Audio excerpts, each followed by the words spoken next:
All right. Hey, everybody. Welcome to today's live stream.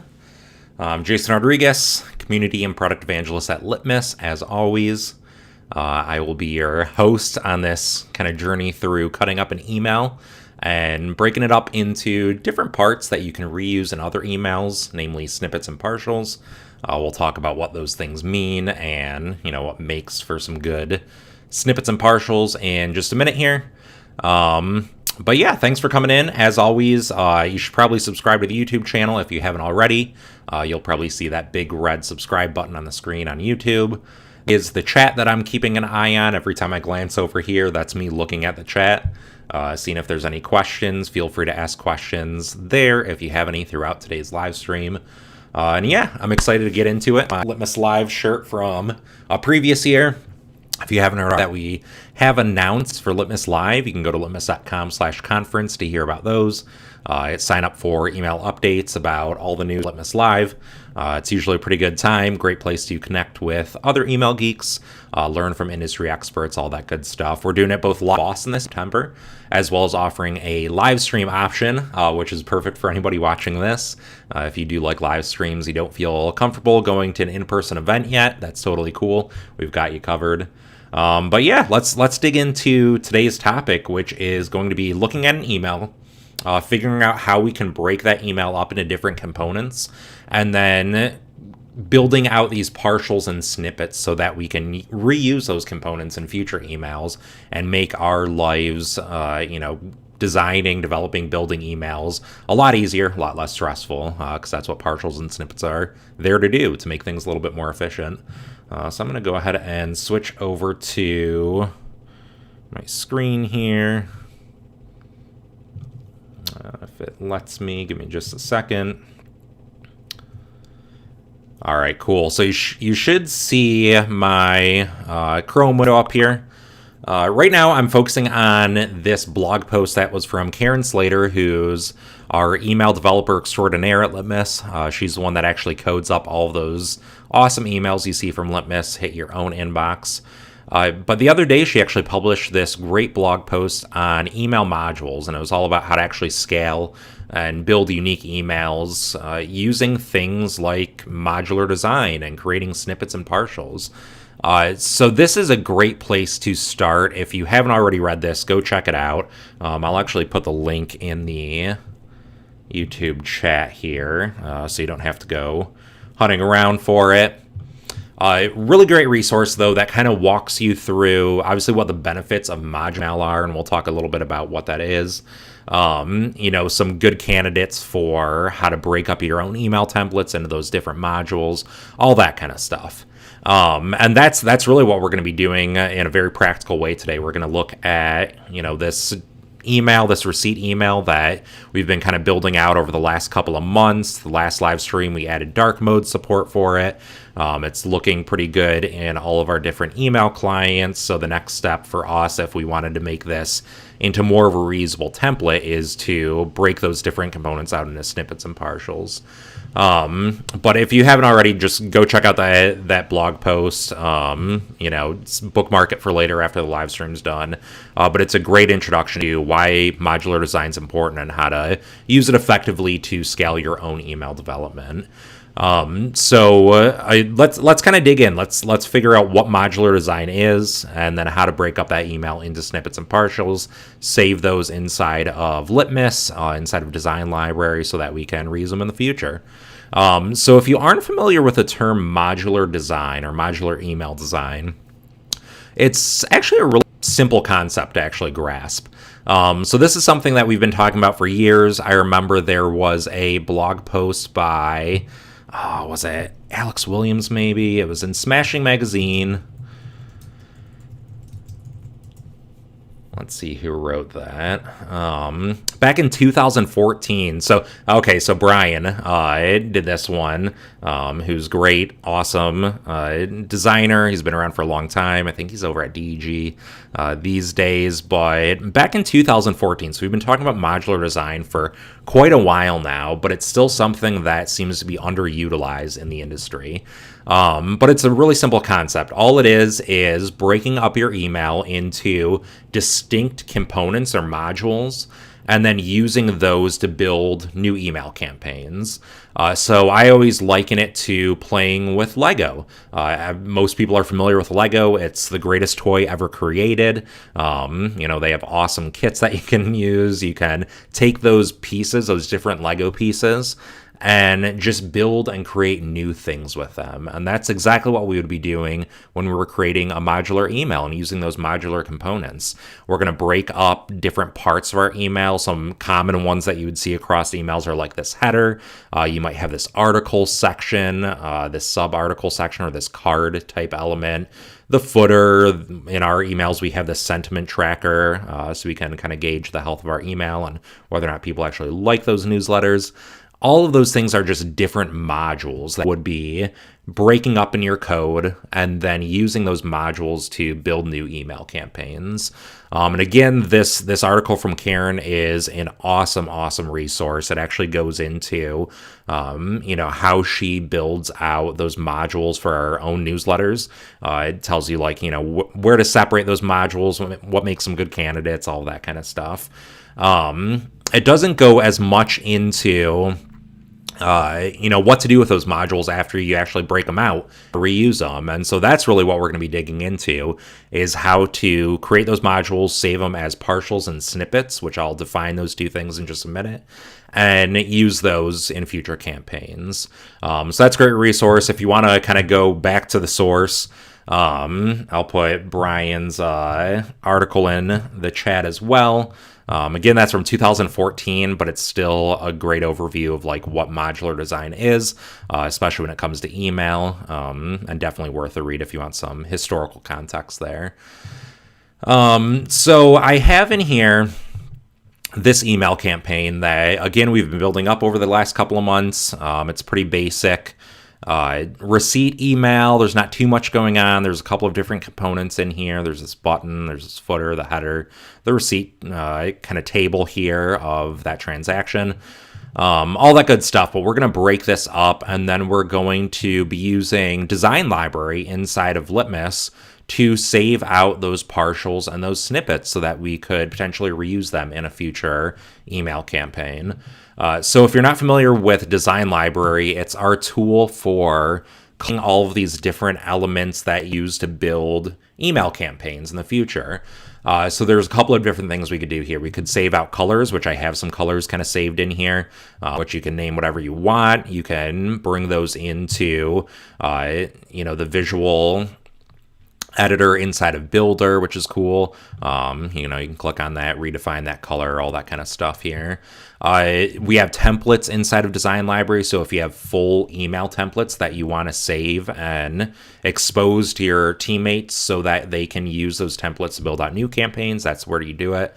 And then we have this concept of partials and snippets. And you can see here, I don't have any partials or snippets defined inside of this account inside of Litmus. This is the account I use for just demos and live streaming and stuff like this. So we're going to be building out some of these partials, and I'll show you how to do that over the course of the live stream. Paul said it in the chat, Paul Airy, awesome guy. If you haven't checked out him and Action Rocket, who sends out email weekly. If you're not a subscriber, go subscribe to that. Paul and Action Rocket just released Email for All, which is a resource for making accessible email tools. And more importantly, they have a great survey that you should probably take if you haven't already. Paul, I'm assuming you have the link handy. If you do, just drop that in the chat. But it's a good way to, inform the conversation around accessibility and email design, and give us some kind of quantitative data around what works, what doesn't work when it comes to designing accessible emails. So worth checking out. But he says he's been creating modular emails in Visual Editor inside of Builder this week, which is awesome to hear. We did just kind of release that feature out in the wild. So if you haven't taken it for a spin, definitely do it. But inside of a Design Library here, again, this is where we store all of our different kind of assets and components that we can use to build out emails. We have partials and snippets. So the first thing we want to do is kind of define what those two terms mean, because they do mean different things. They're similar in the implementation in that they're just little bits of code that you would use in your email. But it's, it's different. They're used for different things, or kind of implemented in a different way. So partials are these bits of code that would be global across different email campaigns. So they are, it's kind of stored in one source of truth. There's the one partial, and then you'd bring that into campaign, and then any campaign that's using that partial would see what that code is. It would in that partial and help it to build out the email campaign. But since it's that one single source of truth, that partial, when you update that partial, that update's going to be propagated out to all those different email campaigns. So they'll all get that update, which is really, really cool and really powerful and makes scaling your email production much easier because of that fact, because it is updating the code, the copy, the design, whatever it happens to be in one place in that single partial, and then all these different email campaigns will see that update and pull in the latest code from it. Snippets, on the other hand, are similar in that they're, again, just little bits of code. But these are the bits that get injected into your email, and then you can change them on a per email basis. So this is better for things like, those article components that you might be updating with specific copy to that newsletter, product features, buttons, things like that. So the way I kind of think about it when I'm trying to wrap my head around it is partials are good for these global things that don't change frequently across different email campaigns, whereas snippets are really good for things that are going to be specific to an email campaign. So that copy is going to change, the design, the links, the images, those will change. So that's when you want to use snippets. And that's a really distinction to make, especially inside of Litmus, because when you're using partials in an email, that code doesn't really get exposed inside of Builder until you actually save and export that code. So you could export it here, you could say copy HTML or download the HTML, and when you sync it to your ESP, we go through and compile all that code. We bring in those partials, and then we'll either sync it up to your ESP, or we'll copy it to your clipboard, or we'll download it for you in a zip. But snippets are exposed fully inside of Builder so that you can edit them to your heart's content when you're actually, building out these email campaigns. So that's the main distinction is kind of partials, snippets, multiple emails. Partials are global across multiple email campaigns. Snippets are specific to that email campaign. And that's really how you want to be thinking about these things. I will say, while we're going to be doing this all inside of Litmus, most editors have this concept of snippets that you can save out, whether that's Dreamweaver or Sublime Text or Visual Studio Code or whatever it happens to be. A lot of these editors either have that feature built in so that you can save your own snippets and partials, however you want to call them, or they have some sort of plugin that you can use to extend the functionality of that editor and get the same kind of feature going for your editor. So if you're not using Litmus Builder, that's cool. No worries. We still think it's one of the best ways to build emails because it has things like instant previews built in, so you can see how your email looks across all those different email clients. You can sync your email with proof and get feedback really easily, all that good stuff. So we love using Litmus Builder. Obviously, we built the product to scratch our own itch and make email development easier for ourselves. But if you aren't using it, that's fine. There's a lot of different things you can use to save out these snippets, these partials. I've even over the years used things like Text Expander, Evernote, things like that, where I've saved out these little snippets. GitHub is a great place if you want to save these snippets as gists or, a full code repo full of them. Most, email service providers have things like these content blocks or snippets or partials that you can build out as well. So don't be beholden to using Litmus Builder, even though we think it's how you should build emails. But that's how we're going to do it today here. So somebody said that partials are like a widget in a CMS. Update the widget and the changes are applied everywhere and the widget appears. Yes, that's a great way of thinking about it. So if anybody's familiar with WordPress, using that in the past, they have their menus or their widgets, all of these things that you can edit in the admin. And then once that happens, anywhere that widget is exposed on the website, the kind of user-facing experience, that will all get updated. So that's a great way of thinking about it. So let's see what we can define here in our email and try to break this out. So we'll start with partials first and show you like what some of these good pieces are for creating partials. And really, again, we're thinking about these global things that are going to be across multiple email campaigns. So for the vast majority of email campaigns, that's going to mean really two things. The header, which in our case is just this logo up top here, and then the footer down below, which again has this logo, but then it has some of this, copy down here that would normally be seen in a footer. It has this copyright notice. It has the made-up address of Blobby Blobs, this fictional company. For a lot of companies, they would have some sort of disclaimer information. This is a transactional email, so it doesn't have unsubscribe links, but for newsletters, things like that, that would be included. Because these elements aren't going to change that frequently across different email campaigns, but when they do change, we want all of those email campaigns to see that change and be updated to the latest code. So let's see how we can actually break that out. So this top image here, again, it's just this image. We actually have two images in here because we're swapping out what that image is based on whether it's in light mode or dark mode. So we have the light mode version is this full color version. Dark mode is this black outline version because that works a little bit better than this on those dark backgrounds.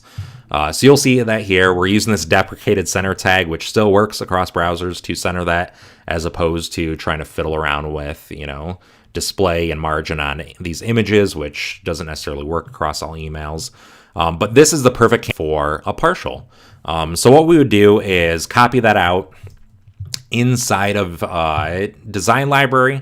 I'm going to go into my partials. I'm going to create a new partial, and we can call this whatever we want it to be. So I guess we'll call it transactional header. Well, let's call it transactional header logo because it's really just the logo. A future email might have some variation that has, some copy in there. I'm weird about formatting, so I'm gonna format that a little bit. Ideally, this would be the source of these images would be at an absolute path. So it would have like https://litmus.com/images, whatever that happens to be. These are just uploaded to this builder project though. Quick trick, if you do want to upload images while you're like testing things when you're inside of the code editor, you can hit Command or Control B. That'll pop open this little assets folder, and you can drag and drop some images in there, whatever you need, which is kind of handy. They're there, so I'm not going to worry about it right now. This should still work, even with these relative paths, because I am going to be displaying that in there. So I pop my code in there. This is the partial that I'm going to be using. I'm going to hit save, and then it's called Transactional Header Logo. I'm going to go back to Design Library here. I might want to rename that, but let's see here. So it'll tell you what you need to include in your email to get this working. It'll give you a little preview of it here. It'll show you the code, so you can click and copy that code if you need to. But inside of Builder, all you're doing is essentially using these. You're replacing your code where that partial happens to be with double curly braces, and then whatever that happens to be. So transactional header logo is what I believe it was. And then you can see that it pulled in that image there, which is awesome. So this is really cool inside of Builder because this is saving on a lot of code. So that was, 4 lines of code before, down to 1 line of code, which can be really handy when you get into like footers and stuff, especially when you're building out these emails. You don't want to kind of be confused by all that extra code. You can break that out and just have it live inside of a partial and kind of simplify your code here. But again, when you go to export it, whether that's syncing to your ESP or copying the HTML or downloading it, that code will be pulled in because we're doing that kind of compilation process in the background for Litmus. So let's go grab our footer here, which consists of it's this div down here. Again, this is what, 1, 2, 3, 4, 5, 6, 7, 8, 9. 9 lines of code that we're going to get rid of, get down to 1 line of code. So we can copy that, go back to our partials. We can say new partial. We'll call this one transactional footer. We're going to go ahead and paste that in there. I'm weird about formatting, so I'm going to slide that over. You can see that it doesn't really inherit the styling and stuff that's inside of our email. That's because that's applied, up here on this, or is it this kind of container div here. But that's one of the things it's kind of weird when you're building these partials out, but you just have to get sort of used to. Like, you're not going to pick up that styling depending on where it's styled, how it's styled.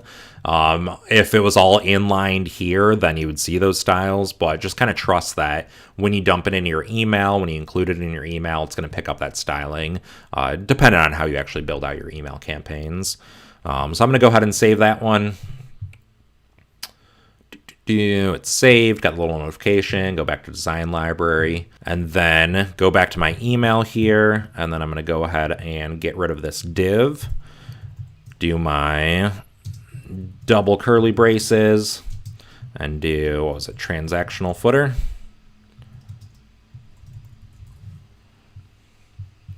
And then we got our footer back, which is awesome. So you can see that kind of cleans up the code a little bit.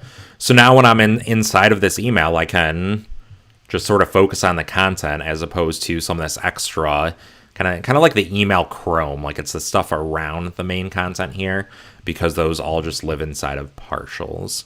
So that's what you need to do for partials. It's, again, these are kind of global. They would, in theory, live across different campaigns, different emails, but they don't change frequently because most companies aren't changing their logo or their header copy from email to email. The footer generally stays the same. You might have different footers for, your newsletter, for account-based emails, for promotional stuff, whatever that happens to be. You'll probably fill up you'll have a bunch of different partials, and you'll pull those in based on the campaign.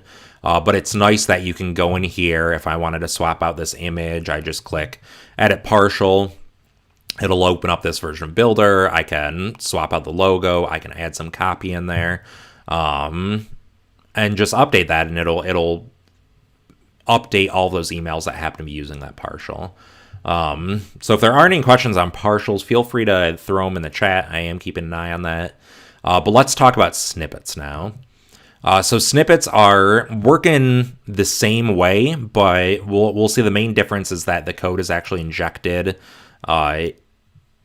into the email itself, as opposed to just staying what the partial is, which is that kind of like keyword type trigger that we use for the partials here.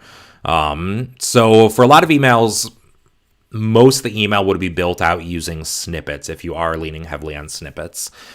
So in this transactional email, we might have a snippet for a paragraph of text is a good candidate for a snippet, because it's not just like the text. It has this paragraph tag. It has some inline styles associated with it. It might have some font sizes or colors or things like that included in the snippet.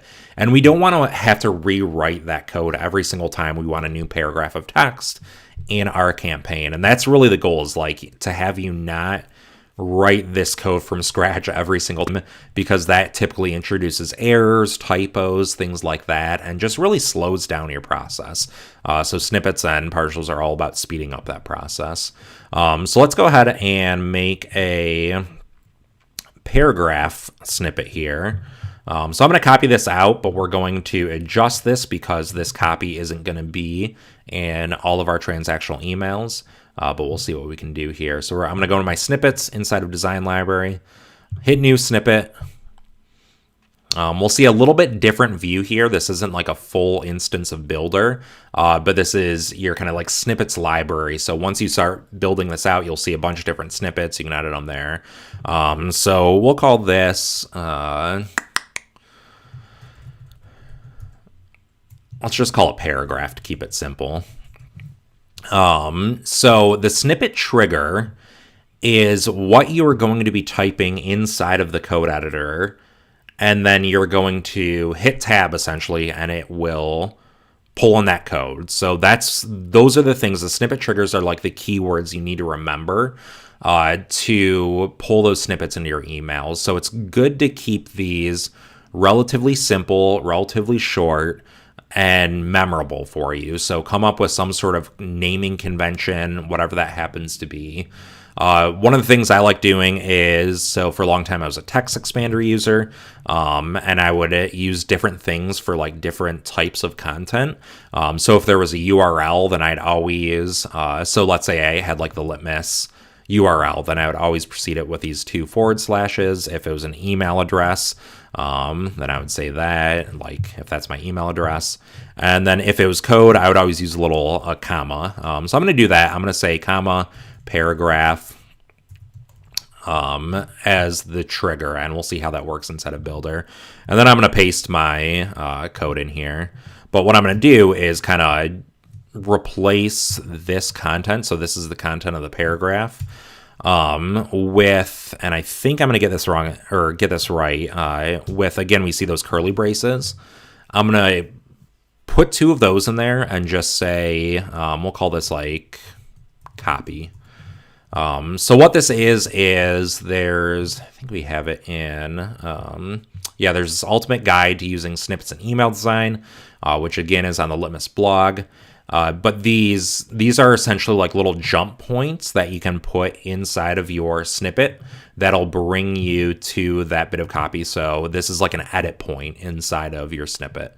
So the main part of the snippet is this paragraph that has some styles associated with it, these margins, and then this edit point, which is in theory, which is where my cursor will be placed, and I'll be prompted to fill out some copy inside of my paragraph here. So I'm going to hit save snippet. I'm going to try to remember that it's that comma paragraph. And then I'm going to copy this just so I have some copy to put in there and get rid of that entire thing. So that's gone. Inside of Builder, let's see if this works, if I did it right. I hit that. I don't know. I might need to choose a different keyword here because that might be our kind of autocomplete, messing around with that. So let's say para is the trigger. I'm going to save that. Go in here. We'll say para. No, so it's not working yet. So let's see what I can do here to get this working. I wonder if I might need to refresh the page here to reload that kind of snippets library. It's the danger of live coding on a live stream, people. So what did I say? Para? There we go. I had to refresh the page so that I pulled that in. So you can see that snippet was triggered. So I typed para, I hit the tab key on my keyboard, and then it pulls that snippet into it, and it puts my kind of highlights this edit point where I can, add in that bit of copy that I had copied from the previous email. Maybe that's in like a Word doc, hopefully not a Google Doc, some email that you're pulling that copy from, wherever that happens to live. So those are snippets. It's pretty easy. It's saving out this kind of reusable chunk of code, pulling it into your email campaign, and then updating it, because snippets, the key there is that they're customizable on a per email basis, and that code is expanded into that email template. A great use case of snippets are for buttons. So buttons are in almost every single email. There's a bunch of different ways to actually build buttons. So I'm not going to prescribe the right way to do that. There's a ton of different ways to build buttons inside of emails. But I am going to show you why this works so well for snippets. So bulletproof button, we'll call it.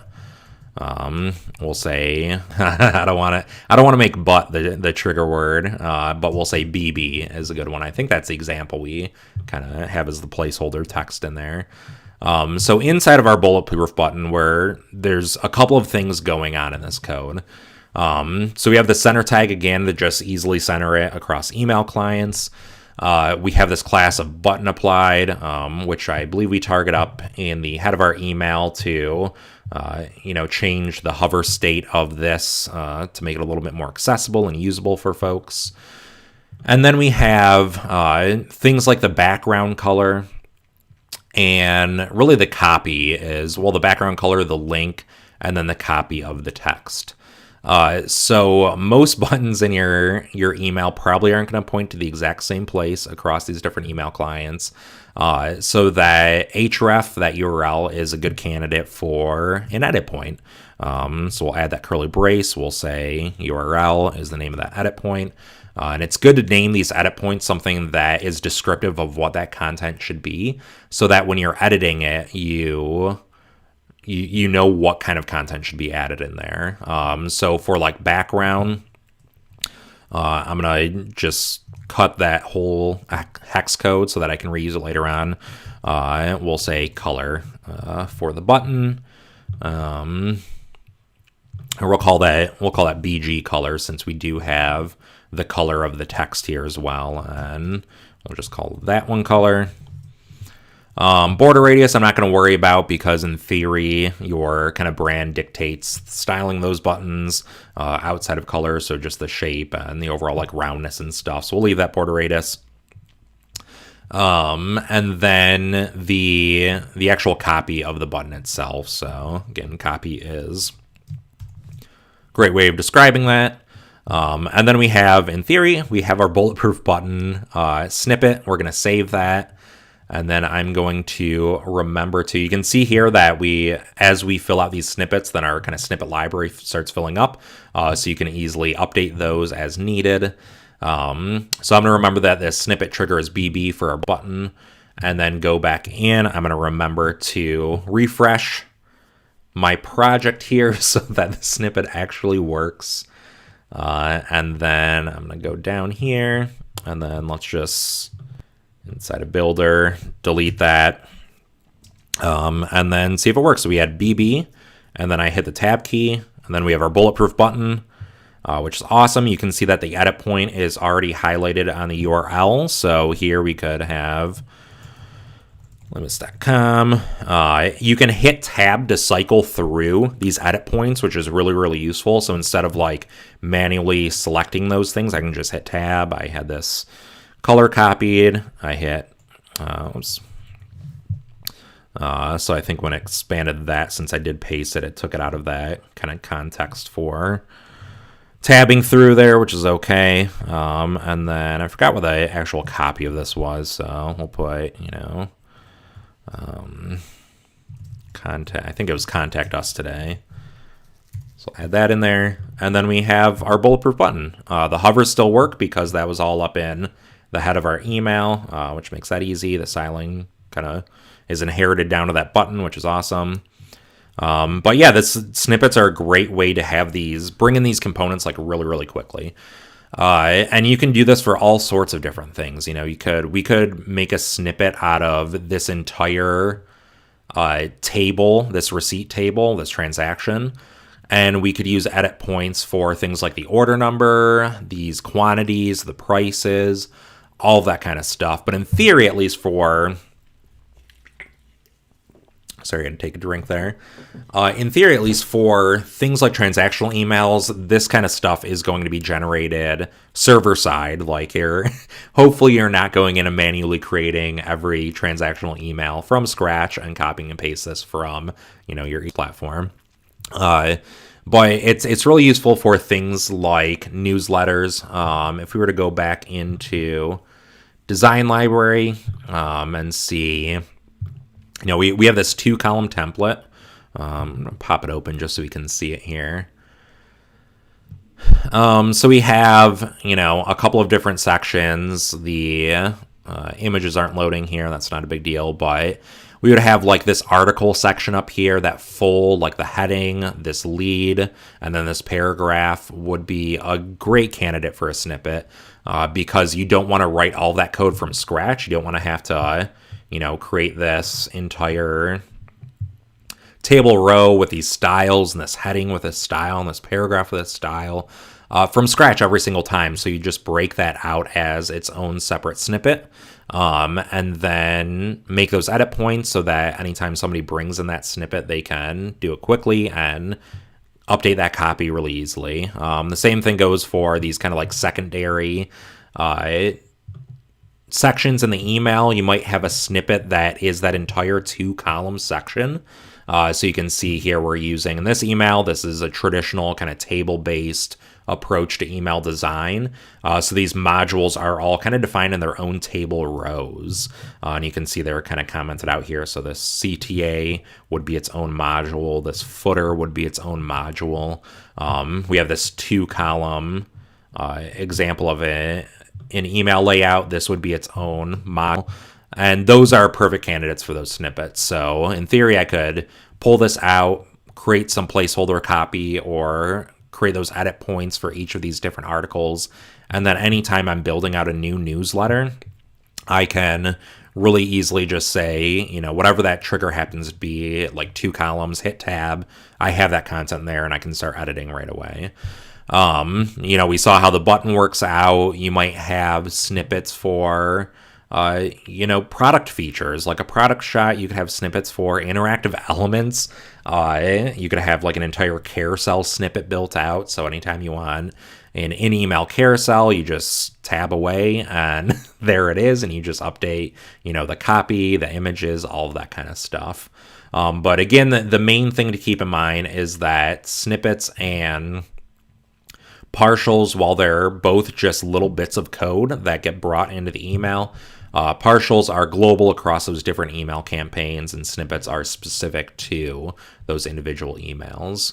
One of the cool things inside of Litmus is that we recently updated it so that inside of Builder, most people are familiar with this code editor, but we also have visual editor inside here.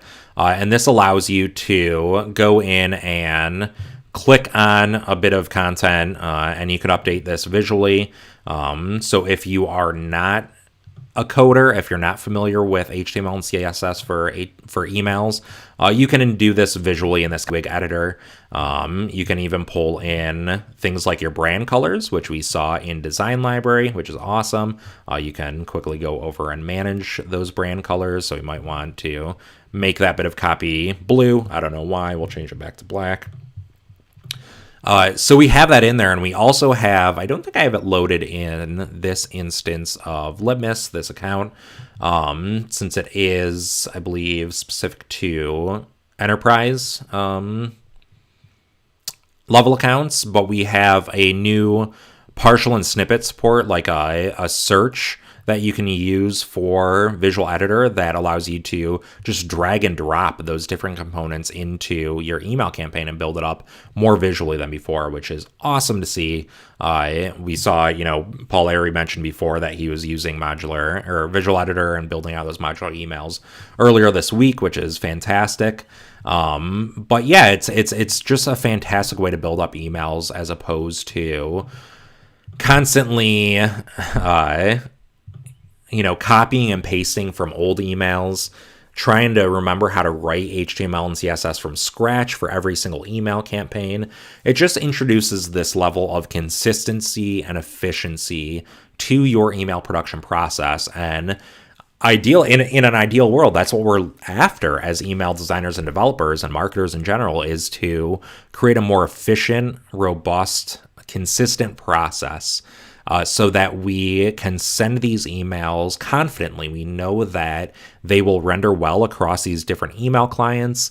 We know that the links will work. We know that, our link tracking's all in there. We just feel safe when it comes to pressing send. And using things like templates and partials and snippets is one of the best ways to ensure that peace of mind when you're designing and developing emails. So if you aren't using partials, snippets, templates, all of that stuff, then I would strongly encourage you to start adopting that practice, because it will make your life a lot easier. It will make your emails a lot more consistent. And in the long run, it's going to make your subscribers much happier because they will be getting better emails that work better, that look better, that function properly, and they don't have to worry about it. So they can trust your brand. They can trust you as an email marketer and a sender. And that's what we want. We want to build that trust. I wrote on the Litmus blog a couple of weeks ago about this idea of the trust bank, and I've been talking about it a lot lately. All the good things we do with our emails for our subscribers that deposits trust in our brand trust bank. And anytime we mess something up, like having broken layouts or broken links or broken images or typos or, insensitive subject lines or, sending Mother's Day emails to people that may have lost their mother or never grew up with a mother, those are things we want to avoid because that, takes out trust from your trust bank. And Snippets, partials, templates is a great way to build trust, better email campaigns. So I am going to flip back over to myself. You can see my lovely face. And say that's it for today's live stream, really. If there's any questions, feel free to drop them in the live chat right now. I am looking at that. If not, then check out those resources I put in there. Again, if you're not signed up to get email updates from Litmus, go to litmus.com/subscribe. We will notify you of, awesome new blog posts like the one from Karen going over modular email design. Anytime we release ebooks, upcoming webinars, news about Litmus Live, again, which is coming up in September.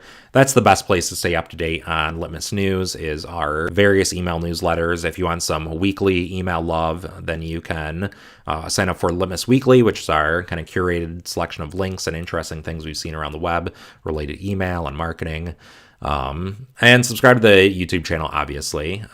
So thanks everybody for joining me today. If you have any questions about partial snippets, again, the blog is a great place to go. If you're curious about how they're implemented inside of Litmus Builder in particular, you can always go to help.litmus.com. Search around there. We have a bunch of help articles that go over everything related to the product. Some great insights into how to use snippets and partials and design library in general. And yeah, go forth. Start creating better emails more efficiently by using partials and snippets. And have a great rest of the day. Cheers.